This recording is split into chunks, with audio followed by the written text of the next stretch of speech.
Hello, so I'm Asheesh. I'm a third-year PhD candidate at Bristol Veterinary School. So today I will be talking about universal bovine identification. So my interests are in developing deep learning algorithms to non-invasively identify bovines in real time.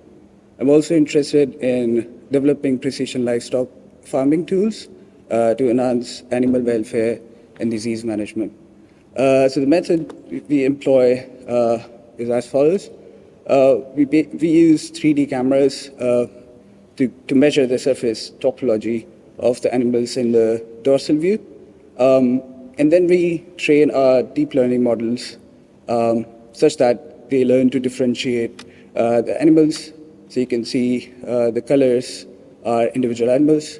And then we can use simple clustering algorithms to cluster them based on their identity.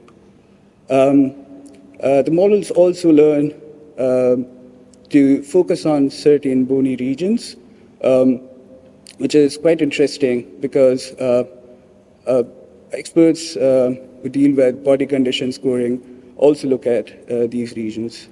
Today, I'm here to looking for collaboration in improving our identification method and further deepen our understanding in disease spread patterns. I'm also looking for expertise in health indicators such as body condition scoring and mobility.